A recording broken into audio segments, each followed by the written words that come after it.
Welcome to week 8. It is almost spring break. Yoo-hoo! Okay, we've got a packed week. You've got a chapter to read, and there are a whole bunch of videos for you to watch this week, most of them pretty short.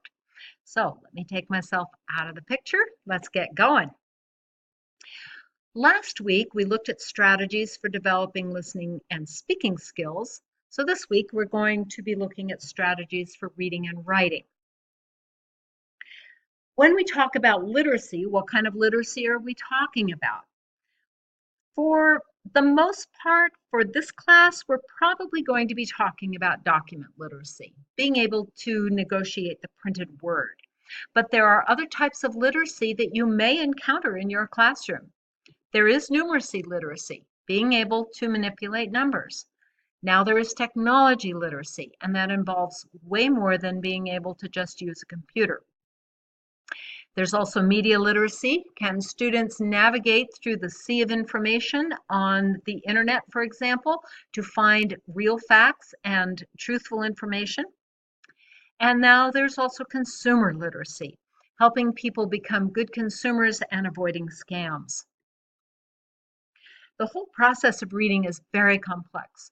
Of course, we begin with letter sound recognition, knowing the letters of our alphabet, knowing how to read them, knowing how to read sight words in the case of English, and we also develop our silent reading skills and our oral reading skills. They're both very different. Silent reading is where comprehension happens.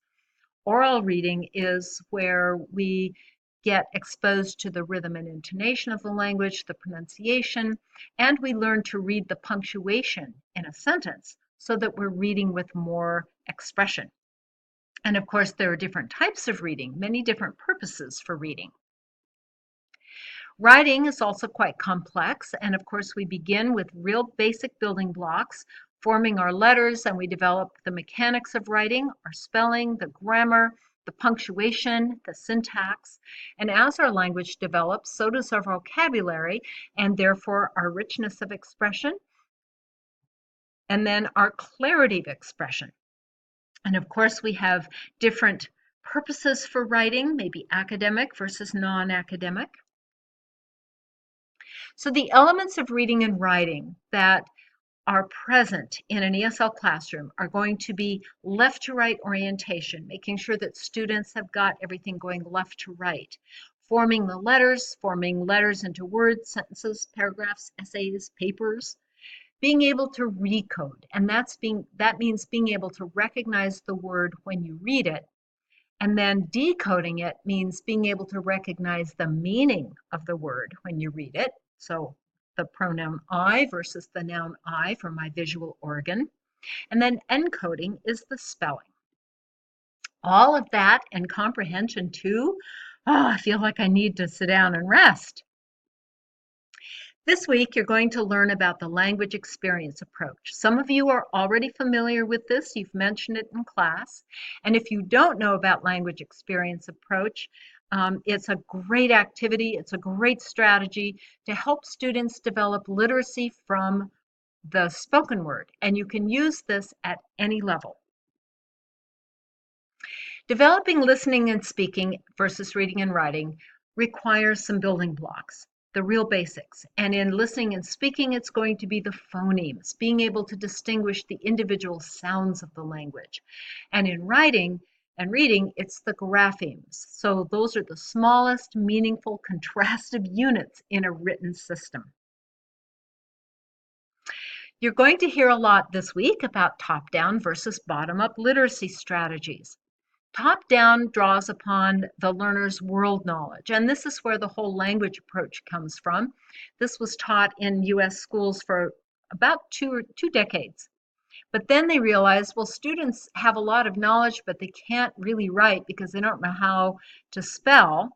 So then the phonics approach came in, and that's very bottom-up. Two key resources for this week for my presentation to you, obviously our book, and then this other book, English L2 Reading, Getting to the Bottom by Barbara Birch. It's much headier than the Parrish book, but it is packed with useful information. Let's look at what these two women say about the top-down versus the bottom-up approach. Parrish, on page 134, describes whole language as being meaningful and relevant material, but it doesn't provide the basic building blocks of reading, that is, the letter sound knowledge. And on the same page, she says phonics does not encourage readers to make meaning of what they are reading or to use contextual clues, predicting, or other top-down holistic practices that are all used by efficient readers. What does Birch say? Pretty much the same thing. The phonics approach pays too much attention to the basic building blocks and it sacrifices meaning. The whole language approach, the top-down approach, sacrifices the building blocks of being able to write well. And so both of these approaches leave learners with a poor priority of strategies. Well, if they both leave learners with poor priority of strategies, what are we supposed to do? Do I need to get a referee and sort this out? Well, before I answer that, let's look at what happens in the brain when we read. We use both of these processing strategies at the same time. We are always applying our world knowledge as we read because we're always comparing it to what we already know. But we're also using our bottom-up strategies, and that's our knowledge of the language.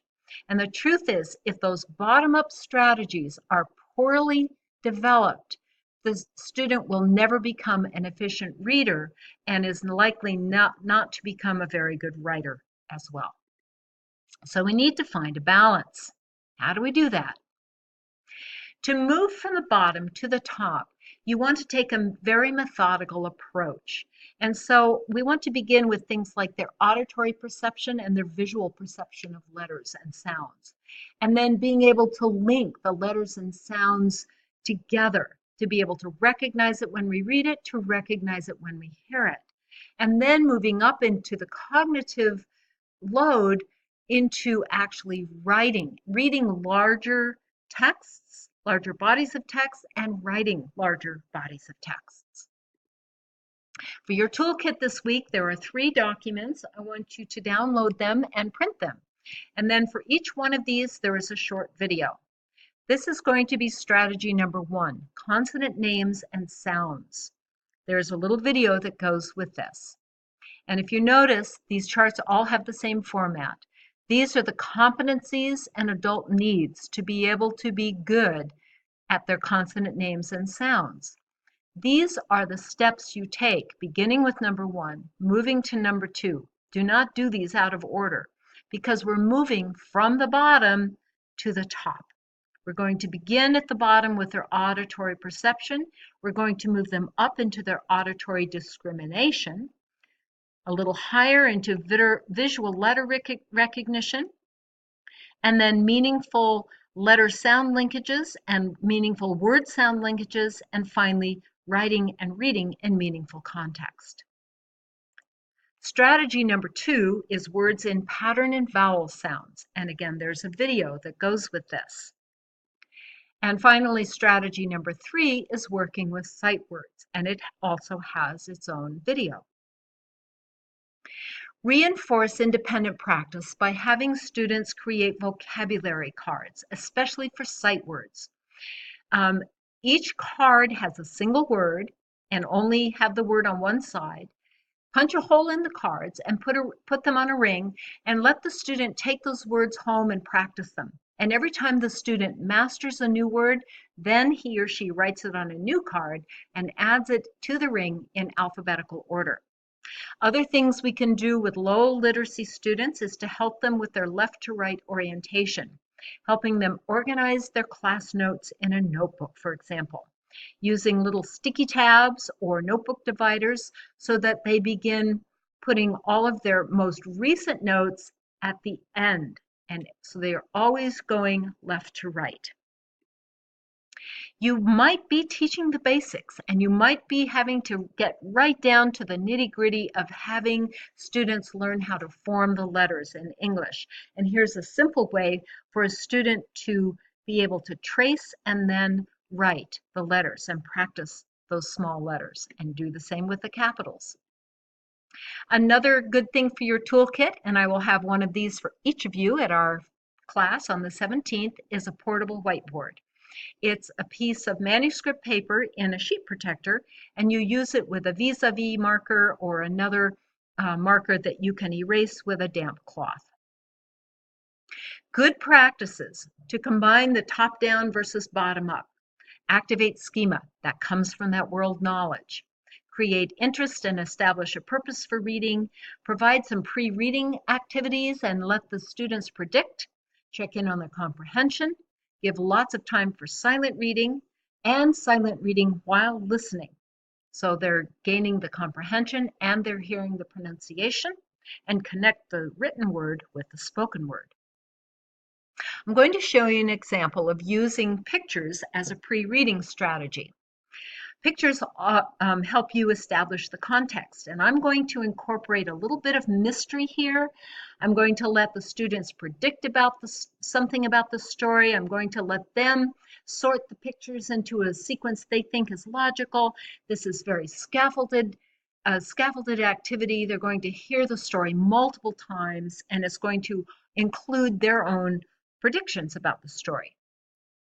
So the first thing I'm going to do, this is to really maximize learner engagement, to use a high interest story, and I'm going to use mystery and a lot of scaffolding. So here's the first thing. The story is called There's Something in the Mattress. It's a true story. And here's a picture of a mattress with a large knife in it and a big slice in the mattress. So the first thing we're going to do is talk about it. Why is there a knife in the mattress? And the students can predict. Then I'm going to give them a series of pictures, cut apart, not in sequence, and I am withholding the final picture. The students can organize these pictures in any logical sequence they think works. Then I will begin reading the story so they can begin to number the pictures and start to put them in sequence. As they listen to this story, they hear that a man and his wife are going to bed one night, but the woman turns to her husband and says, I think there's something in the mattress. But the husband says, there's nothing in the mattress. Go to sleep. So she turns out the light and goes to sleep. Sometime later, she wakes up again and tells her husband, there's something in the mattress. But the husband tells her, that's impossible. This is a brand new mattress. There's nothing in the mattress. Go back to sleep. So she turns out the light and goes back to sleep. Sometime later, the husband wakes up and he says, there's something in the mattress.